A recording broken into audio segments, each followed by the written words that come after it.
शुक्लाम्बरधरं विष्णुं शशिवर्णं चतुर्भुजं प्रसन्नवदनं ध्यायेत् सर्वविघ्नोपशान्तये।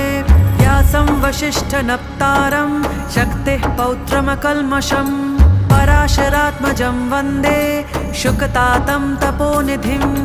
व्यासाय विष्णुरूपाय व्यासरूपाय विष्णवे नमो वै ब्रह्मनिधये वासिष्ठाय नमो नमः। अविकाराय शुद्धाय नित्याय परमात्मने सदैकरूपरूपाय विष्णवे सर्वजिष्णवे। यस्य स्मरणमात्रेण जन्मसंसारबन्धनात् विमुच्यते नमस्तस्मै विष्णवे प्रभविष्णवे। ॐ नमो विष्णवे प्रभविष्णवे। श्रीवैशम्पायन उवाच श्रुत्वा